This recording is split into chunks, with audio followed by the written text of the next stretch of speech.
आपला आवाज कोकण 24 तास। केवळ तन्वी कोलते नाही तर कोंडगाव साखरपा गावची मुलगी तन्वी कोलते म्हणून देशात नाव कमवेल असे भावनिक मत बिग बॉस पर्व 6 ची महाविजेती तन्वी कोलते हिने व्यक्त केले आहे। कारण आपण ज्या गावातून येतो, आपण कोण आहोत हे मोठमोठ्या ठिकाणी माहीत नसतं आणि ते माहीत करून देणं इम्पॉर्टंट असतं असं मला वाटतं। दुसरी गोष्ट, बिग बॉसमध्ये जाण्याआधीची पण जर्नी माझी खडतरच होती ॲक्च्युली। बिग बॉसमध्ये गेल्यानंतर सुद्धा खूप सारे धुरंदर माझ्यासमोर होते, तेव्हा मला असं वाटलं आले तर एवढं हातपाय मारून इथपर्यंत, पण हे जे सगळे माझ्यासमोर दिसत आहेत यांच्यासमोर नेमका माझा निभाव लागेल का, मी पहिल्या दुसऱ्या आठवड्यातून बाहेर जाईन का, कारण सगळे मिलियन्समध्ये खेळणारे खेळाडू होते आणि मीच हजारांमध्ये गेले होते। पण मला पहिल्यांदा असं वाटलं की मी हजारवाली मिलियन्समध्ये टिकेन का, पण आता प्राऊडली सांगते हजारवाली मिलियन्सवर भारी पडून आली आहे। तुम्ही ज्या पद्धतीने प्रेम दिले, मी आतमध्ये गेले तेव्हा मला असं वाटलेलं की हां ठीक आहे, सपोर्ट येईल मला, मी खेळेन तर ऑब्व्हियसली सगळे वोट्स करतील वगैरे, पण थोडे जसे पुढे जायला लागले तसं वाटू लागलं की नेमकं कशा प्रकारे वोट्स येतील, कारण सगळे जे होते ते सिटीजमधून होते, मोठमोठ्या गाव आणि तालुक्यातून होते। आता आपलं गाव लहान आहे हे मला माहिती होतं, पण गावचं प्रेम मोठं आहे कोणाला माहीत होतं, ते इथे आल्यानंतर समजलं। खरं तर मी सगळ्यांना थँक्यू म्हणते। काल अचानक दुपारी मम्मी आणि बाळाचं डिस्कशन चालू होतं, बोलले तुला वेळ कधी आहे, कधी जायचं? म्हटलं मला वेळ आहे, काढायचं आहे ॲक्च्युली, माझ्याकडे नाही आहे, पण मला गावी जायचं आहे, मला गावातल्यांचे रिॲक्शन बघायचे, गावच्यांचं प्रेम बघायचं, मला खरंच घेऊन चला म्हणून। आणि मी इंटरव्ह्यूज कॅन्सल करून डिसाईड केलं की आता मी गावी जाईन। बाळाने अचानक भयानक संध्याकाळी प्लॅन करायला सुरुवात केलं की आपण साखरप्यात रॅली काढतोय, हे करतोय, ते करतोय। धाकधूक हीच होती की करतोय अचानक पद्धतीने, पण सक्सेसफुल होईल का? मी आल्यानंतर ताईला पण बोलले, म्हटलं ताई अचानक केलंय, त्यात पावसाची सूचना आली आहे, सगळं झालंय, माणसं कशी काय म्हटलं येतील जर त्यांना मेसेजेस लेट गेले। मी गाडीतून आले इथपर्यंत, तोपर्यंत मला असं खूप वाटत होतं की सगळे जमतील ना वगैरे, आणि ज्या प्रकारे सगळे जमले खरंच म्हणजे मी एक्सपेक्टच नव्हतं केलं की इतक्या प्रकारची गर्दी माझ्यासाठी येईल म्हणून। आणि जितकं तुम्ही प्रेम दाखवलंय, ज्या प्रकारे तुम्ही तन्वी करताय की आम्हाला तुझा गेम आवडला, मला खरंच म्हणजे बिग बॉसच्या घरात गेले तेव्हा असं म्हटलं होतं की मला हे सगळं प्रेम हवंय, मला अनुभवायचंय लोकांकडून पण आपल्या माणसाने दिले ते सुद्धा। जेव्हा बाहेर पडले आणि इकडे आले तेव्हा खऱ्या अर्थाने जाणवलं की मी खरंच काहीतरी आतमध्ये कमवलं, पण नुसतं कमवणं पण नसतं, मी कमावून आले ठीक आहे, पण तुम्ही प्रत्येक जण मला ज्या पद्धतीने प्रेम आता देताय, ज्या पद्धतीने मला सांगताय की तन्वी तू अशी केलीस, माझा मुलगा तुझ्यासाठी टीव्ही लावून बसायचा, माझ्याशी भांडायचा, म्हणजे हे अनबिलिव्हेबल आहे माझ्यासाठी। मलकापूरहून आलेत 3 जणी, रत्नागिरीतून आल्यात, कोल्हापूरमधून एक काका भेटून गेले मला, म्हणजे मी फक्त बोलायचे की मला हे सगळं हवंय, पण ते मिळतंय याच्यावरती आता विश्वास ठेवावा लागतोय की हो हे सगळं मला आता मिळतंय, हे खरं होतंय, ज्यासाठी केलं होतं मी 8 तास ते आता सगळं खरं होतंय।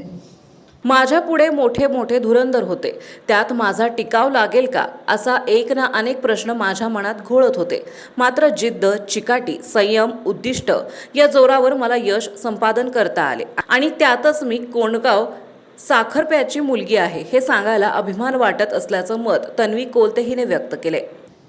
आणि मला मम्मी आणि आधी सांगायचं म्हणजे मी लहानपणाचे माझा एक अनुभव सांगेन। जेव्हा शाळेत होते तेव्हा डान्स स्पर्धा असायच्या किंवा चित्रकला स्पर्धा असायच्या, रांगोळी स्पर्धा असायच्या, आणि तेव्हा नंबर मिळाला ना, म्हणजे कॉम्पिटिशन तिकडे असायचीच, पण नंबर मिळाला की काका शेटे आणि बापू शेटे म्हणून आपल्याला सत्कार होणार आणि आपल्याला गिफ्ट मिळणार हे माहीत असायचं। सो ते एक डोक्यामध्ये वेळ असायचं की चित्रकलेत नंबर मिळवलाच पाहिजे, रांगोळीत नंबर मिळवला पाहिजे, का तर इथे या टेबलवरती हे सगळे बसलेले असायचे आणि तिकडून छोटीशी मी इकडे येऊन उभी राहायचे आणि माझं सर्टिफिकेट घ्यायचं। ते मला इतकं आवडायचं लहानपणी, आणि आता मी मोठी झाले, परत बापू काका इथेच बसलेत आणि आता मोठ्या लेवलचा माझा सत्कार होतोय, आणि तो सगळा काळ म्हणजे सवय झाली होती मला बापू काका शेटे यांच्याकडून सत्कार करून घ्यायची। आणि मम्मी आणि पप्पांचं असं म्हणणं होतं की आता डान्स वगैरे बस झाला, हे सगळं बस, आता अभ्यास कर, हे कर, ते कर, पण आतमधून असं वाटत होतं की नाही, हे सगळ्यासाठी नाही कदाचित बनली, मला कुठेतरी दुसरीकडे जायचंय। आणि त्यांचं असं म्हणणं असायचं की नको, आपण छोट्या गावातून आहोत, हे सगळं आवडेल की नाही सगळ्यांना माहीत नाही, एक्सेप्ट करतात की नाही माहीत नाही. मला एवढंच होतं, एकदा जाऊ तर दे, मग बघूया रिॲक्शन काय येतात.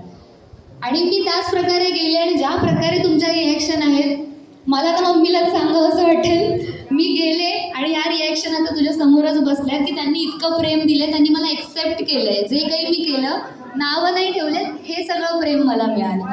सो मी साखरप्याला, कोंडगावला थँक्यू म्हणेन की तुमच्यातून तुमची जी मुलगी गेली होती पुढे, तिला तुम्ही इतकं प्रेम देऊन मोठं केलं. आणि ज्या प्रकारे तुम्ही मला गर्वाने सांगताय की तन्वी तू आमच्या गावाचं नाव मोठं केलंस, मी तुम्हाला शब्द देते, माझ्याकडून जितक्या वेळा साखरप्याचं नाव तोंडात येईल तितक्या मोठ्या मोठ्या लेवलला मी या साखरप्या गावचं नाव घेऊन जाईन आणि माझे प्रयत्नच तेवढे असतील.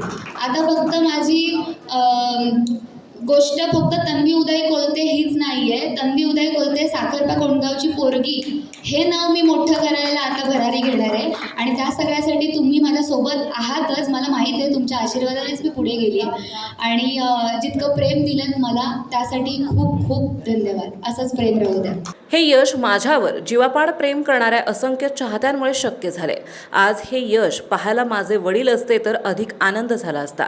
तन्वीचे वडील काही वर्षांपूर्वी देवाज्ञ झाले, मात्र बहिणीच्या पाठीशी उभा असलेला भाऊ चिन्मय आणि आई शर्मिलाची मोलाची साथ आणि आजी उषा यांचे आशीर्वाद नेहमीच प्रेरणादायी देणारे ठरली.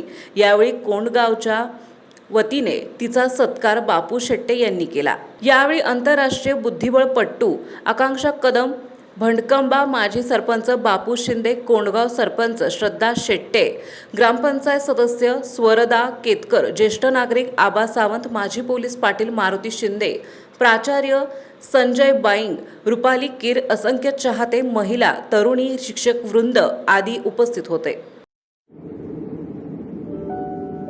समंदर की गोद में पला है तू, अंगड़ाई लेते ही लहरें शुरू.